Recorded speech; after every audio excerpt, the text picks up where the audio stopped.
Hello lovely people of YouTube and welcome back to Mark on Life. It's 2017, so this week I want to talk about a new year. So let's get to it. It's snowing! It's snowing! I can't believe it! Look! It's snowing! Yeah, nothing happens in London. It's too expensive, even the snow doesn't want to stay here. So, 2017. Now, last week I did a little montage of Series 1 of Reeltrospectives, so thank you for all that watched that.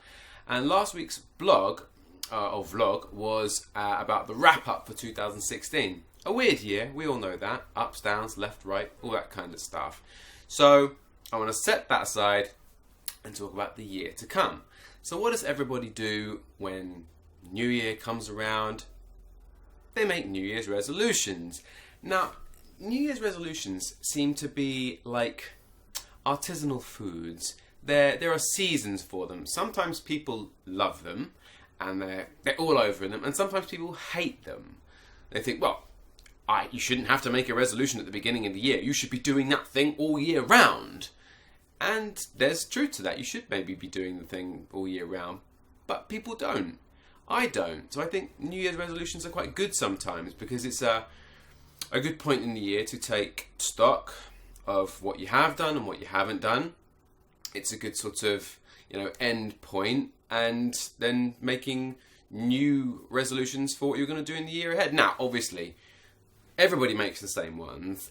Gonna get healthy, gonna go to the gym, gonna do this, gonna do that, and almost nobody keeps them because they make the same mistake, in my opinion.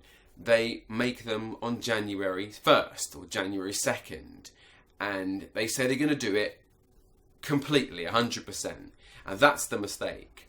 If you've been guzzling mince pies and mulled wine for a month, and then you say, right, that's it. I'm January 1st, I'm going to be healthy, I'm going to eat nothing but, skinless chicken and broccoli and brown rice for the next 12 months, I'm going to get in super good shape.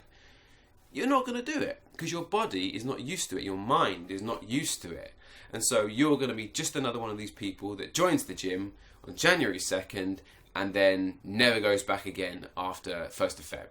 You go 4 times a week for 2 weeks and then normal life settles in and you go back to the same way you've always been.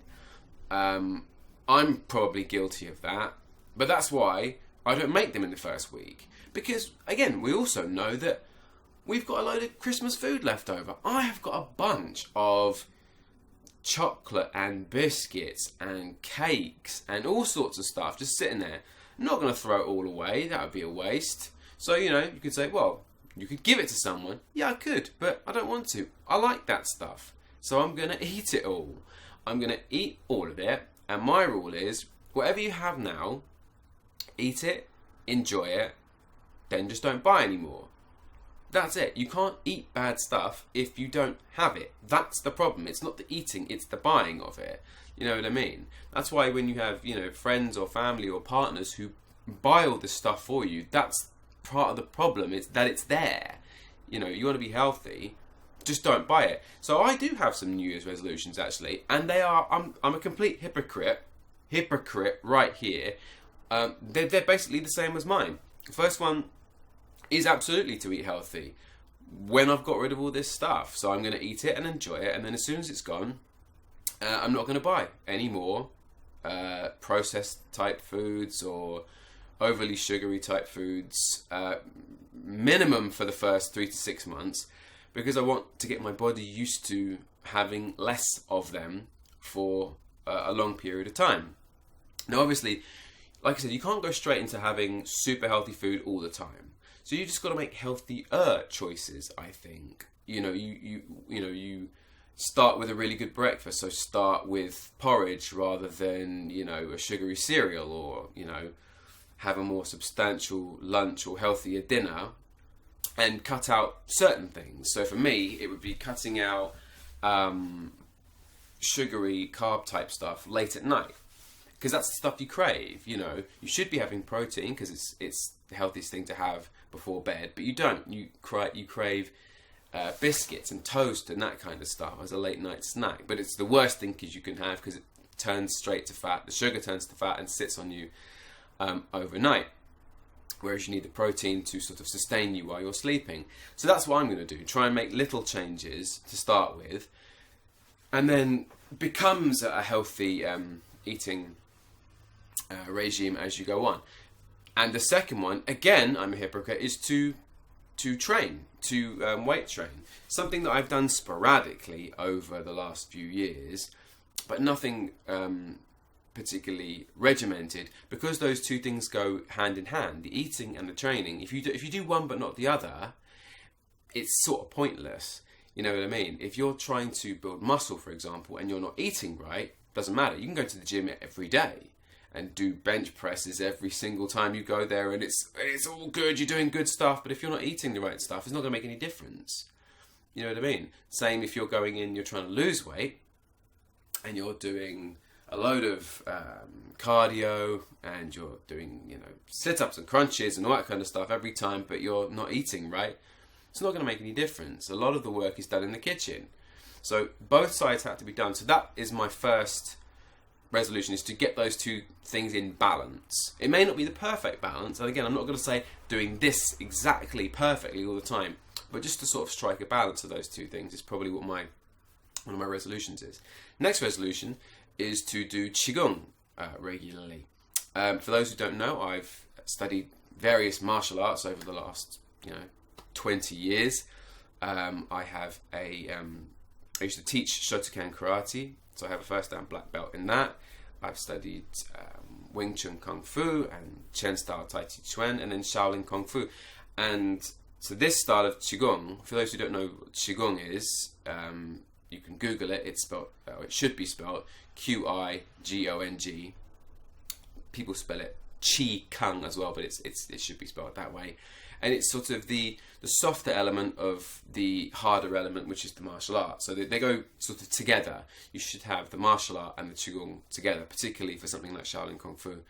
And this one, for those who are into it, is called Baduan Jin, which translates as 8 pieces of brocade. So it's a really good one. It's a classic. It's very well known.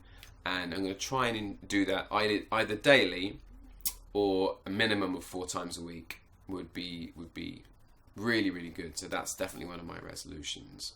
I do also have a bunch of career acting related resolutions or goals. I'm not going to go into them too much today. I will talk about them a little bit later. But that brings me on to the next thing I want to talk about, which is a couple of shout outs that I want to give to the actor world right now. 2 people that I want to just give shout outs to. Now, the first one is an actress called Kate Marie Davies. In the actor world at the moment, the biggest thing this year so far has been show reels. It's all people can talk about. If you're an actor and you're on social media, that is one of the main things people have been talking about. How to do them, what they should be like, how long, what kind of stuff. And this culminated in an event on Twitter called Showreel Share Day. If you check the hashtag Showreel Share Day right now, you will see what happened. It happened a couple of days ago and it was huge. It's not the first time it's happened, this was the second one, but it was much bigger this time. And Kate was the person who orchestrated and started the whole thing.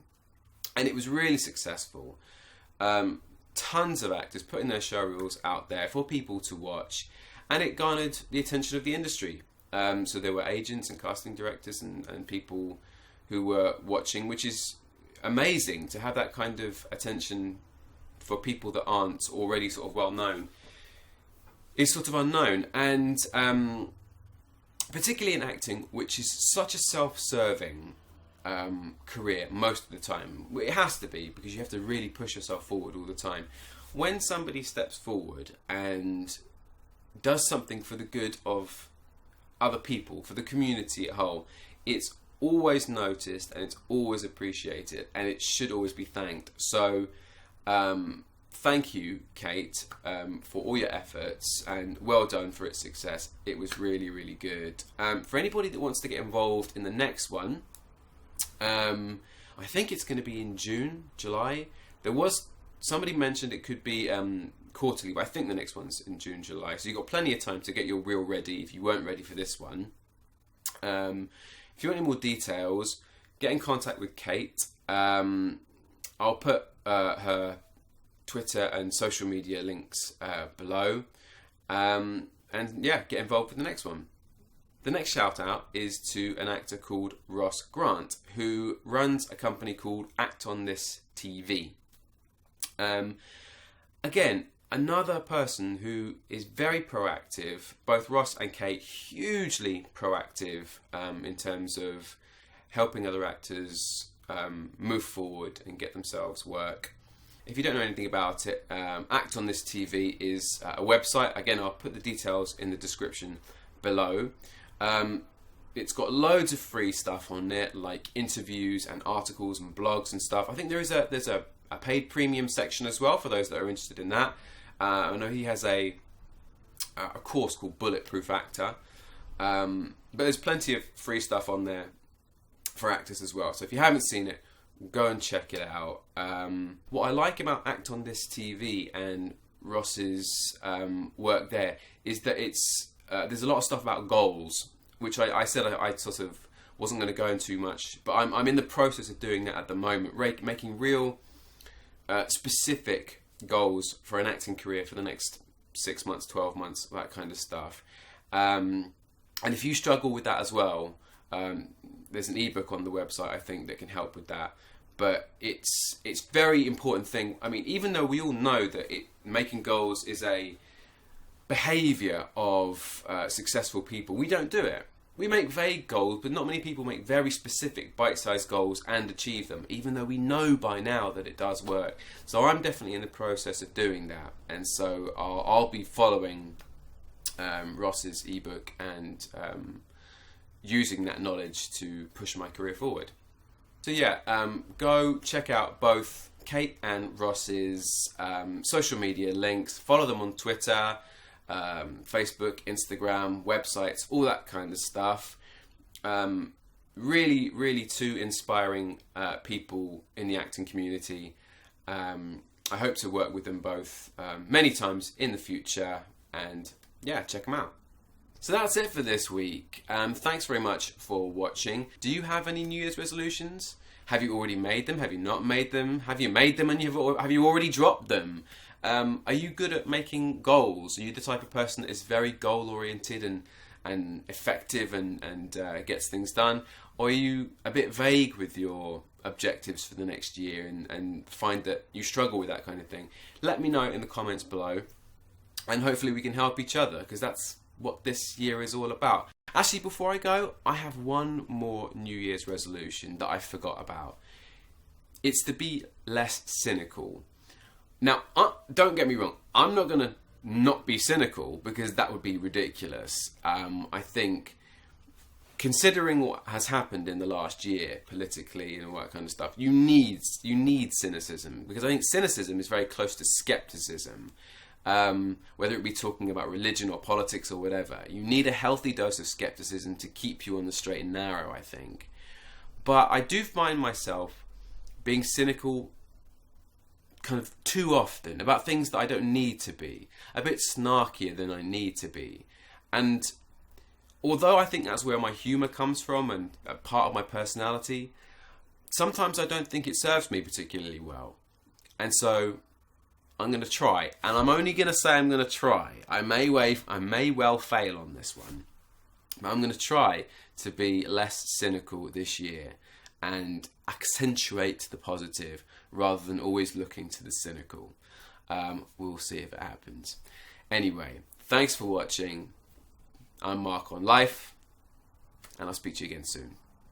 Well, I like chocolate. It's not my... You like chocolate too? Yes, you do. I saw you eating that box of Maltesers last night. Don't deny it. I saw you doing it. You know? Yes, I know you prefer fudge. I like fudge too, but it's not the point.